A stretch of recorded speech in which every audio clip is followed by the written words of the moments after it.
हाँ start. Fourth class, आज हम पार्ट 2 पढ़ेंगे, अनोखा बलिदान। ठीक है, लास्ट पार्ट के सारे क्वेश्चन आंसर हो चुके हैं। चलो शुरू करते हैं। जापान के एक द्वीप पर पहाड़ी एक गांव बसा था, हरा भरा और सुंदर था। पहाड़ी पे गांव बना है तो पता ही होगा कि हरा भरा और सुंदर तो होना ही है। वहां से समुद्र तट अधिक दूर नहीं था। समुद्र तट यानी समुद्र के किनारे। समुद्र बहुत बड़ा था। समुद्र अथाह समुद्र होता है, बहुत बड़ा होता है। समुद्र को नापा नहीं जा सकता, तो वो दूर भी नहीं था, पास में ही था। गांव के सभी लोग किसान थे। एक बूढ़ा किसान हेमागुची उसी गांव में, हेमागुची नाम का एक उसी गांव में एक बुजुर्ग रहता था। उसके बेटों की शादी हो चुकी थी। घर पोते पोते से, शरारतों से, कार्यों से गूंजा करता था।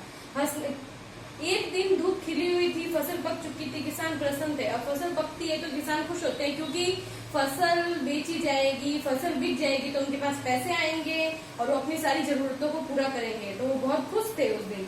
उन्हें अधिक काम भी नहीं था, क्योंकि फसल पक गई है, सारा काम हो चुका है। अचानक समुद्र में ऊंची ऊंची लहरें उठने लगी, मानो उछल उछल कर नाच दिखा रही हो। उनको ऐसा लग रहा था कि ये ना लहरें उछल रही है, यानी कुछ नया हो रहा है, अजीब सा लग रहा है उनको। अद्भुत नजारा दिखा तो वो भी देखने के लिए वहाँ पे गए। ऊंचाई से गांव वालों के अदृश्य बड़ा ही सुंदर दिख रहा था। आश्चर्यजनक दृश्य पास में देखने के लिए समुद्र तट के किनारे चले गए। उनको ऐसा देखने में दूर से लग रहा था, आहा कितना सुंदर लग रहा है। तो उन्होंने सोचा हम पास में जाके देखते हैं, और भी अच्छा दिखेगा। देखते ही देखते पल भर में दूसरे गाँव में यह बात फैल गई। सारे गाँव वाले समुद्र किनारे जमा हो गए। अब गाँव तो था छोटा सा, एक द्वीप पे बना था। ठीक है, द्वीप किसको कहते हैं? जो चारों तरफ तो समुद्र हो और पानी से घिरा हुआ हो और बीच में एक गांव था।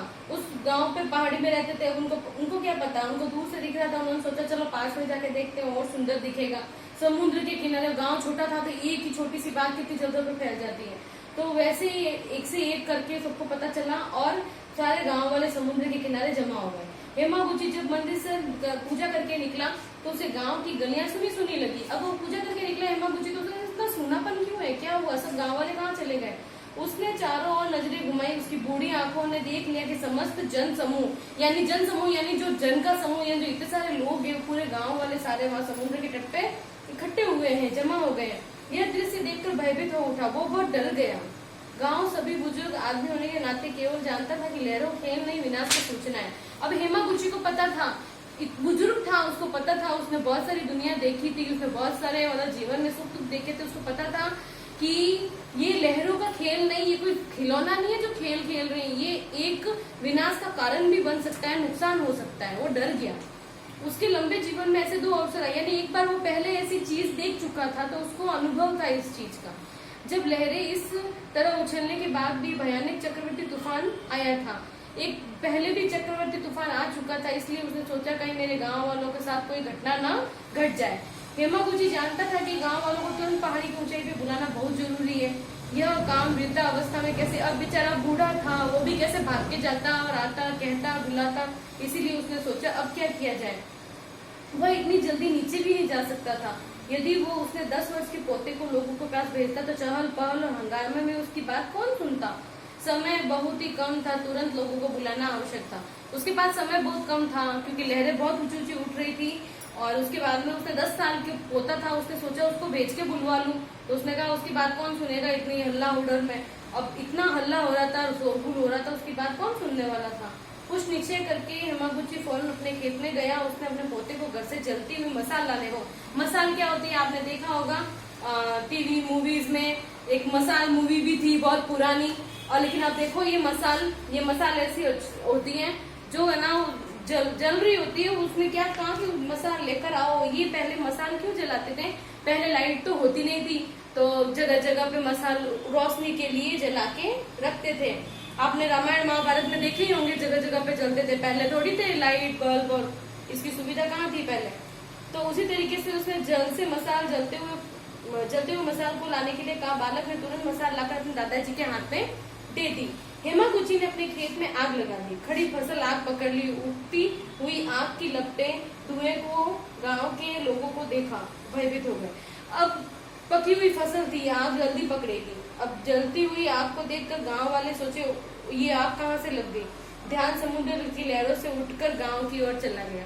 अब उसने उनको बुलाने के लिए कितना बड़ा बलिदान दिया है वो अपने को यहाँ पे पता चला है कि उसने अपने ही खेत में उसने आग लगा दी।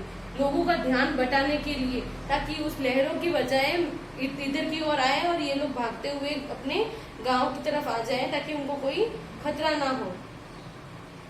देखा हटकर गांव वालों का ध्यान इधर चला आया और दौड़ते हुए अपने घरों की ओर चले आए। तब उन्होंने देखा हेमागुची का खेत, उसके बीच में बना घर दू दू करके चल रहा था। अब हेमागुची का घर भी जल गया, क्योंकि खेत था, खेत के पास उसका घर था, तो जलना ही था। इतना वायु का वेग बढ़ा, वायु का वेग यानी हवा इतनी तेज, उसकी गति बढ़ गई कि समुद्र के लहरें उछलने के बजाय तट की ओर आने लगी। अब वो उछलना बंद होकर तट की ओर आने लगी, क्योंकि पानी के साथ हवा के साथ पानी को बहना ही है, तो वो हवा इतनी तेज थी, उसकी गति पानी हवा की, तो पानी साथ में बहाकर तट की ओर यानी किनारे की ओर ले आया। कुछ ही देर में भयानक समुद्री तूफान भी उठा। एकाएक समुद्र के जल ने तट के पास के इलाकों को डुबो दिया। अब क्या था, हवा के साथ आना है पानी को, तो साथ में घरों को भी डुबा के ले गया। इलाके यानी कि आसपास की जितनी जगह थी सारे डूब गए। हेमागुची का पहाड़ी पर बना हुआ था, इसलिए सुरक्षित रहा। हेमागुची का गांव क्या था, पहाड़ी के ऊपर बना हुआ था, तो बच गया, लेकिन जो नीचे वाले जो इलाके थे वो सारे पानी में डूब गए। गांव के लोगों को वो समझ में आया कि उन्होंने हेमागुची ने अपने खेत में उनको बचाने के लिए हेमागुची ने आग लगा दी। ये गांव वाले के दिमाग में बहुत अच्छे से समझ में आ गया। वे समुद्र तट पर होते हुए डूब जाते, अगर वो होते वहां पे तो वो डूब जाते। इसलिए हादसे में हेमागुची का काफी झुलस भी गया था। हेमागुची खुद भी जल गया, क्योंकि उसके हाथ में मसाल थी, उसने जब जलाया तो वो खुद भी जलेगा। और उसने अपने घर को आग लगाकर सबके घरों को बचा लिया। अब देख लो, उसने अपना नुकसान करके दूसरा का फायदा किया है, तो ये तो बहुत बड़ा बलिदान दिया उसने। हेमागुची का बलिदान जापान के लोगों के मन में आज भी बसा हुआ है। सभी आदर और श्रद्धा से उसको याद करते हैं। अब देखो, हम कभी जापान नहीं गए हैं, शायद क्या पता आप कभी गए भी हो, लेकिन हम तो नहीं गए। जब हम जाना चाहेंगे और ये पता करना चाहेंगे कि क्या सच में वहाँ पे हेमागुची को आज भी याद किया जाता है। अगर याद किया जाता है तो बहुत अच्छी बात है, क्योंकि उसने बहुत बड़ा बलिदान दिया था, और आदर और श्रद्धा से तो सच में उसको याद करना चाहिए। तो आज था हमारा पाठ अनोखा बलिदान। सच में ये बहुत ही अनोखा था। एक व्यक्ति आज एक अपने घर और अपने खेत को जला के इतने सारे घर बचाए हैं, तो आज तक तो कोई किसी की इतनी बड़ी हेल्प नहीं करता, क्योंकि गांव की बहुत हेल्प की। तो आज का हमारा पाठ पूरा हुआ। ठीक है, कल मैंने सब तक डाल दिए थे। अब क्वेश्चन आंसर मैं आपको नेक्स्ट क्लास में करवाऊंगी। Thank you.